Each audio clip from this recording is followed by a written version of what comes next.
insurance in for our insurance tip of the week, and we kind of led into one last week, and you're just going to run with it this week. Rick brought up something I thought I said that would take a whole Wednesday morning. So talking about when you have a holiday party and the liability issues that you can have, and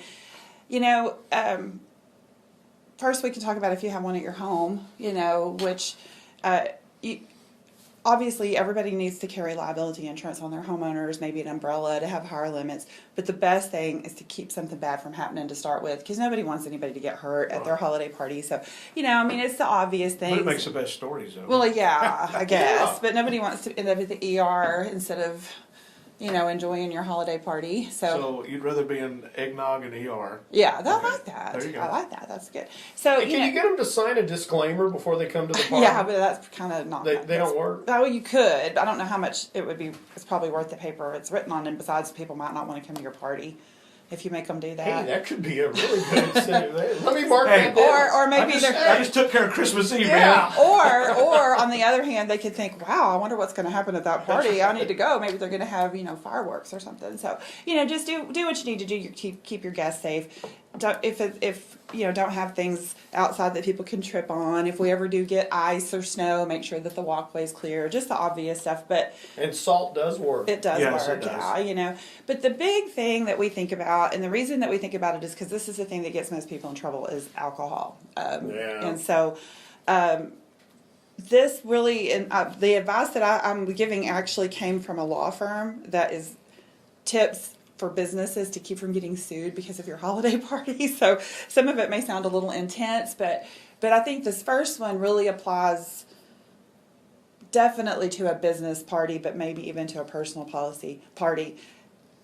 If you're going to have alcohol at your party, it's so much better to hire a licensed bartender. That makes sense. And for many reasons, but mostly, first of all, it does shift the liability a bit. Yes. But also, to get that license, they're trained into knowing how to tell if somebody has had too much, what to do, and that way you don't have to worry about it.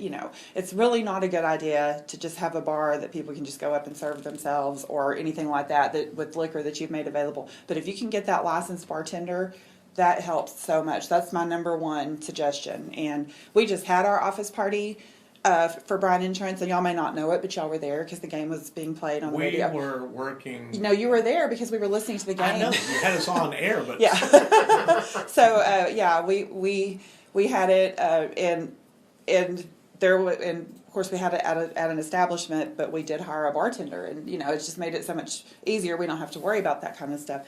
And like I said, they had outside. Our party planning committee really knocked a home run this year, and they had a s'mores bar outside with a fire pit, and they had the raid of the game going on. That's the bar I would have been. Yeah, well, that's the one I was hanging out at. It was amazing. So that's the first one is with the liquor, and then other things with liquor is possibly be sure and offer a variety of non-alcoholic beverages. Don't serve liquor without having food with it.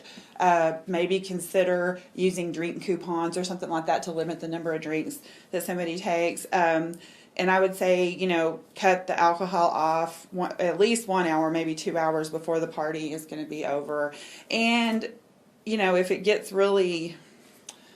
does get bad, have a backup plan, have some designated drivers, taxis, whatever. Here in Graham, obviously, we don't have taxis, but have some people that are going to, get those people home safely if they do happen to drink too much. And this one really made me laugh because I always think of Rick. Rick's the life.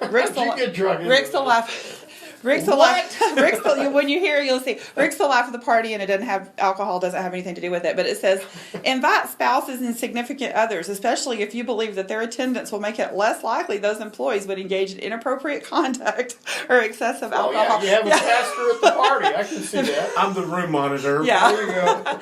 But, it's just like I said, just some stuff like that.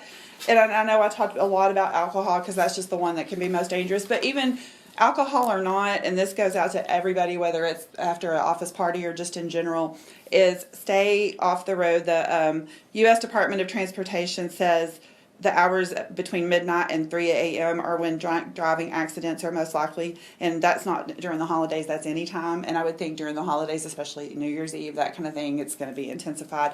and you could just be driving home from something, minding your own business, and a drunk driver takes you out. So just if you can possibly stay off the roads during those times. So those are my tips. Does it cover a slander or libel also at a party? Does what cover that? This the insurance policy. Yes. Yeah, your homeowner. Yeah. The reason why I bring that up is because I was at a class reunion where a gentleman was drinking box wine, and he grabbed a microphone and started just berating everybody that had messed him up in high school. And I'm just wondering if you went to an office party, if somebody got into the same situation and just started blasting everybody around them, is that covered? That could be, and I would say on the personal side, make sure that you have an endorsement called personal injury on your homeowner's policy. It usually costs less than $20, and I think people are crazy for not doing this is something that actually happens. Am I saying that situation would definitely be covered? I don't know, because it depends on what type of lawsuit or allegation would be made, but that's the coverage that you want to have is personal injury. Everybody write that down: personal injury on your homeowners, and just and again, even if you're thinking, oh, well, I would never do that. No, but somebody might say that you did something like that. So exactly. just having that coverage is really good, because that way there's something like that. And that's a really good question, because a business can host a party and one of their employees does something similar to that, and that business can become liable for something that their employee does. So, you think about a lot of these company Yeah. parties, and I'm saying this kind of jokingly, but still, it's serious. You think about some of these company parties; they invite their customers to come to these company parties. You've got an employee who goes off telling secrets or something that was behind the scenes. And get that person, dead serious, you better have some coverage for that. Oh, yeah, definitely. And an employer, that creates an atmosphere that allows something like that to happen, seriously can be sued and brought into a lawsuit. I brought something to the Yeah, table. and so Very good. And so yes, there are coverages. We need to talk about that more in depth that could cover things like that. Best thing is to keep it from happening again. Is the best thing is to prevent it. This thing that I read from the law firm even recommends sending out a memo prior to the party to remind people how to behave and that kind of thing. But my experience is the people that would take that kind of memo seriously, you probably didn't need to send them the memo in the first place. So What about covering deductibles in case of food poisoning?